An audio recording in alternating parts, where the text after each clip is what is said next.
What's up, y'all? And thank you for listening to the Free Medicine Club podcast. I just want to give you guys a quick note before we jump in that towards the end of this episode, our audio cuts out unexpectedly. Nothing we could do about that, but we still wanted to release it because the conversation was too good not to share. So just a heads up, it'll fade out towards the end, and we appreciate you guys rocking with us through the technical stuff. So let's just get into it. How did we even get on talking about? Oh, I was talking about the internet and how wild of a place it is. Mm-hmm. And we was talking about the playing online gaming and how cruel it can be. Yes. But then we kind of transitioned to this what's going on with the girl getting beat up and her kids getting jumped. That was insane. Ended up seeing that on the news, and my wife was telling me that they were talking about it at work, just tidbits and you know the situation that was going on even there.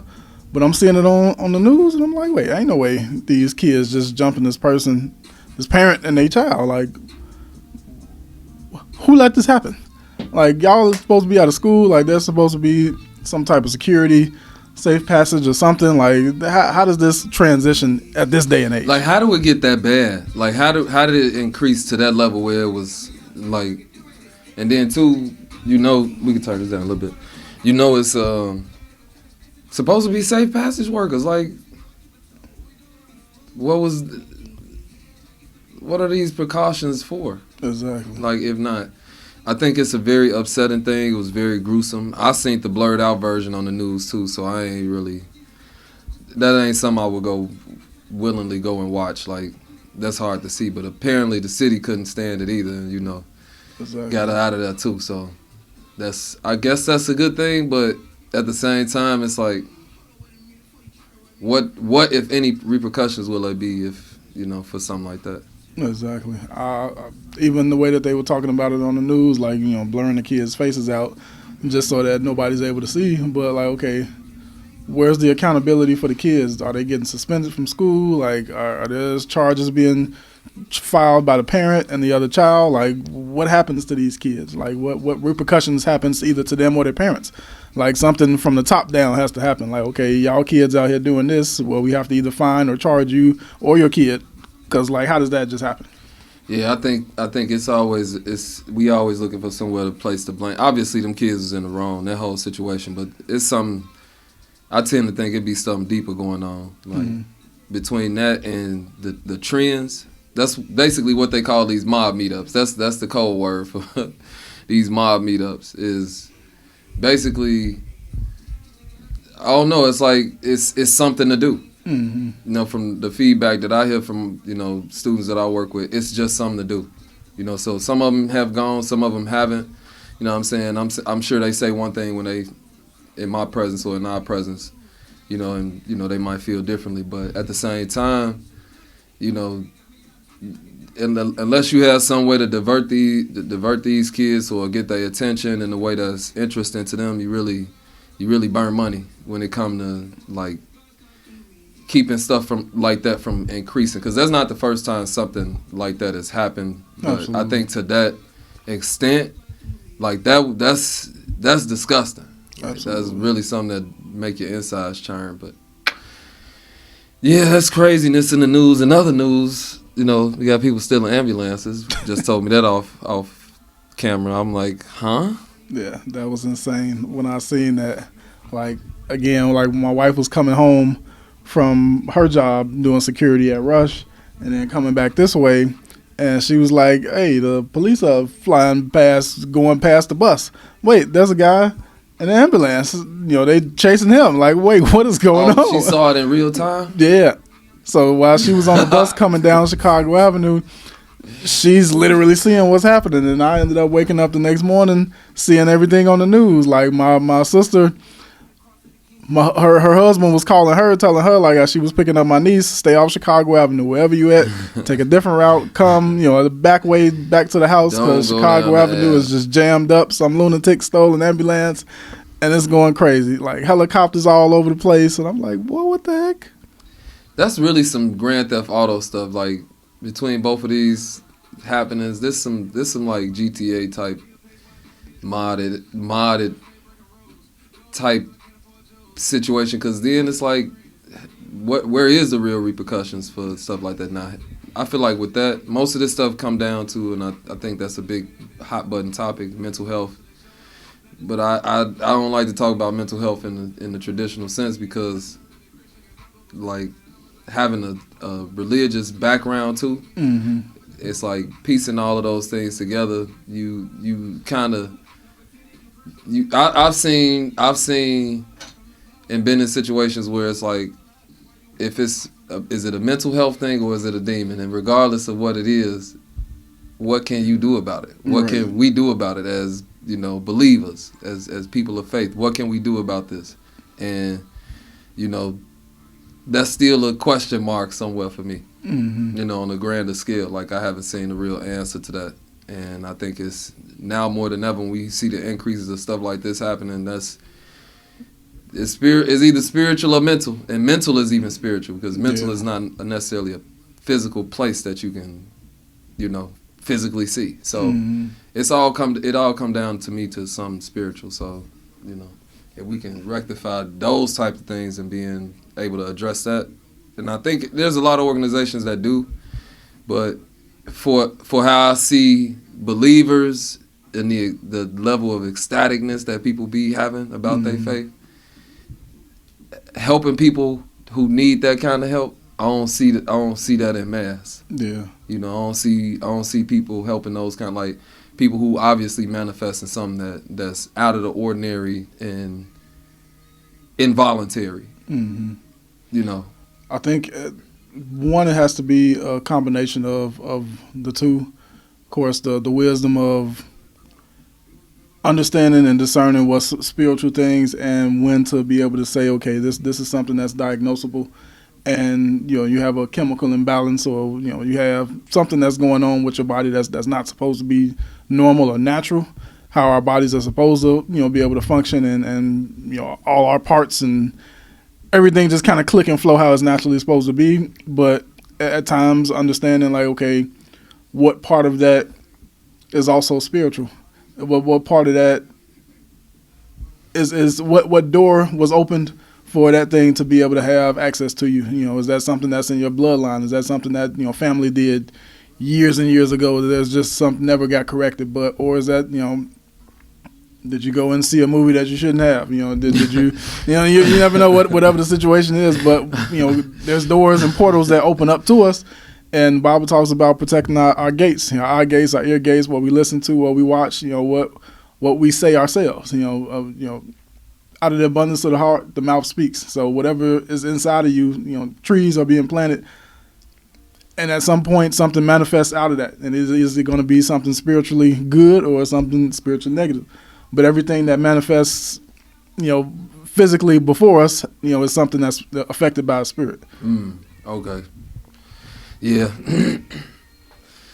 I recently came up on a video where this guy's talking about the idea about the chemical imbalance, and how that was basically pulled out of thin air by the scientists and doctors of the time, because they didn't have no idea of why certain mental health issues was, and they kind of just came up with chemical imbalance. And like, even to this day, they say they don't know what the chemical balance should be. Oh wow! Like, so this whole construct of the chemical imbalance, and I have more of this or less of that. Like, I don't like, that has to be investigated. And if that is the case, if me believing that gives me almost something alternate to believe, even aside from what faith should be able to tell me, right? And not that you're not going to always have people with mental issues, but if I'm having somebody with a mental issue or with some sort of manifesting involuntary behavior and unable to take regular commands, like that man in that video that you showed me from Minnesota, and him walking. Now people can be on drugs, all that type of stuff. That's still a mental thing too, because you take drugs, it do something to your mind. Exactly. And psychoactive.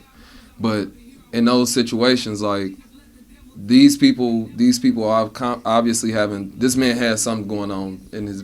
That's all I can chalk it up to. Right. Because for you to slowly walk up to two people who firing warning shots at you, and telling you to stop, and then you still advancing towards them, slowly. Like what is that? Like how do people of faith then respond in regular everyday situations? Usually we either scared or we try to we have an aversion to people who might have something going on. But I'm like, where's when Jesus came and saw the man in the tombs and the two dudes who had the demons in them, and he commanded them to go here and go there and basically lead them in, and then the man was in their right mind after dealing with him. And then when I see that in the Bible, then I see him saying in his lifetime, Jesus saying, greater things than these things will you do. Exactly. And then I see the impotency of what I experience myself in the church, and it's like nobody's gonna convince me that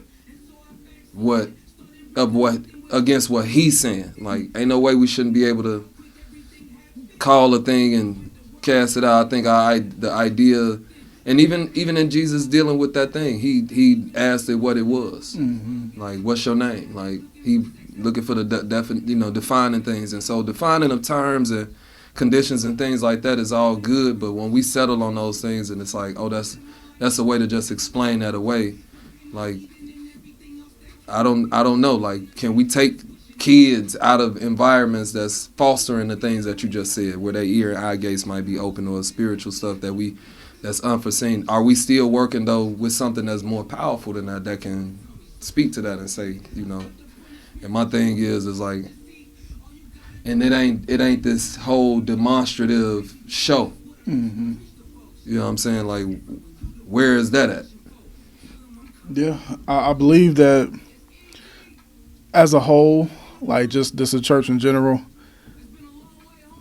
I wouldn't say has lost full faith, but lost the ability to be able to tap into those things. One, I believe part of it is being able to have an unction of the Spirit, because Jesus said, I only see what my Father's, I only see and do what my Father is doing. Okay. So there's got to be a point of intimacy that we have to have with the Father to be able to know, okay, this is where you're leading me. This is what I see you doing. Okay, you're healing somebody. You're coming into a place where you see the nature of who you made in them, and they're not being able to operate in that. Okay, there's a level of love that I want to correct in that.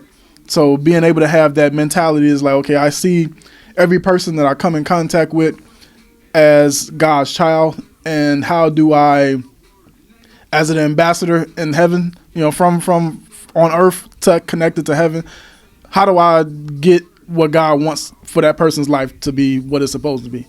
How do I have how do I help them have an encounter with God to radically change and reshapes their life? Because that's basically what Jesus was doing. He was encountering people that had whatever ailment. The guy that was blind, he spit in the dirt, rubbed it in his eyes, and he asked him if he could see. Later, he reconnected with the guy. He was asking him, spiritual things. He was like, well, I can't see, or I don't have the faith to see what you're talking about as far as heaven. But he opened his eyes, to the spiritual things. And it's like, okay, I see men walking up like trees. And his natural eyes were changed, but at the same time, there was something awakened spiritually inside of him as well. So it's like, okay, God is dealing with us, whatever the ailment or the issue that we have is, but at the same time, he's changing something on the inside of us that's radically shaping us to be able to be in the image of God. So that we're officially changed in such a way that's like, okay, I haven't been just healed by like a doctor fixing, a broken wrist or whatever ailment that I have, but no, my life is being changed. I'm being changed from the inside out. Something radically is happening. I'm encountering God in such a way that, okay, there is evidence and a testimony that I can tell to somebody else, like, okay, God did this for me. And you continue to reproduce that, but all of us being able to reproduce that and continue to tell our testimony, okay, this is what God did for me. We get into a comfortable place or just a busy place where we got a million other things going on. It's like, okay, I got work and I got families, and I got X, Y, and Z, and it's a little bit too busy to have that time where I'm just intentionally trying to do something for God. But it's like, okay, I'm executing my own life and Right. trying to do the Right. American dream and have some type of level of comfortability. But there's a certain place where God wants us to be able to say, okay, well, be comfortable, but at the same time, be watchful at the same time. Right. So at any moment, I can call you to be able to execute or do something, because we're on His time, not our own time, if that makes sense. Yeah, it makes sense. It makes sense, and I think too, a lot of people hide in that though. Hide in the comfortability of, oh, when God do it, He gonna do it. It's a mental laziness and a spiritual apathy that I see. It's mentally lazy and spiritually apathetic, and I especially now, like one of the things that really irks me is the stuckness of like people moving on things that it's in their heart to do, that they say God's saying do this, God's saying do that. The level of expedience that people move with it is sloth-like, and I'll be like why you think some, like, God giving you the tools? You're here to work, like you're here to build, you're here to create something, build something. You think it reminds me of when he was leading Moses. Like Moses when he was right at the Red Sea, and it wasn't nothing but enemies to the right and left and behind them, and the sea before them, and he looking up praying to God, and God like, Moses, you do it. I gave you the staff. Like Right. you know what I'm saying? Like you see me do all this stuff with the staff. I'm in the staff. Like raise the staff up. Like, and so many instances where God is wanting to work with us and really build us and like grow us to where we kind of get it. It's like, oh, okay, I'm tracking where you going. I'm walking with you. Like Moses could have been did that. You know what I'm saying? I think that's sometimes where we get stuck in this, it's, especially newer when you newer in Christ, because it's like you just want to love on him. You know what I'm saying? You just want to be at his feet. A lot of times, just want to soak it up, and that's good. When he told Mary, you chose the good part. It's a work to be done too. It's assignments. It's things to be done that he specifically ordained for, like you, like that you was created and made to be able to do. Like, and those things are pleasing to him because it shows that he's in you, operating amongst other people through you. People talk about being the hands and feet of Jesus, but what really Jesus was saying, he was saying, whatever you do for the least of these, you doing for me. Exactly. So people talking about, I love you, I love Jesus, I love God. Whatever you doing for the least of people, the orphan, expresses that. The widow, the ones in jail. It's like, when I was in jail, did you come visit me? When I was hungry, did you feed me? When I was naked, did you clothe me? Like, okay, the average, the true religion is to the orphan and the widows, like the people that don't have any support or any figure that's being able to pour into them. And that's why I was like, when I think about the situation that America's in, even like with the welfare system, like even with the whole government shutdown, like the way that can be easily controlled if people don't agree about getting certain things situated, like the way that other people get stuck into that. And I was thinking, like, okay, how did it get so steeped that everybody is so dependent upon the government instead of being able to depend on God or depend on a body of believers that have resources to be able to give out to these people. So it's like, okay, we shouldn't so much depend on the government, because if we do, then they create things and put us in a situation to where when they in the situation, we all in the situation. Exactly. So it's like, okay, I can't put my faith or what to say, don't put your trust in kings and princes or in man. It's like, okay, I got to find a way that I can have a system of faith that I'm trusting in God and believing, that he's going to take care of every need that I have. Okay, God, I've seen in times where before I got married, you and I were even living together in situations like, okay, God, ain't no food around. We done worked, but we done paid some bills, but okay, tonight, trying to figure out how we finna eat. got a call from one of the sisters that we've done ministry with. Got a call from our pastor across the street. Like God provided different ways. Yeah. I've seen situations where as young men that we're vowed to just the service of the church and just to the people, to the kids next door. They climbing all on us and just the level of support that we giving towards families and just consistently giving out was like, okay, God, we done gave and exhausted everything that we had today, but again, we sit at the table and try to figure out what we're gonna do, or Right. like clothes and just resources that come to us just kind of out of the blue, but it's always just it's that seek ye first the kingdom of God and his righteousness and all these things part being added to us. Like it was literally a miracle every time that God was just taking care of us, because we weren't working full 9-to-5 jobs. We would do Right. odd Splitting jobs our or time, construction splitting and hairs, yeah. all over the place doing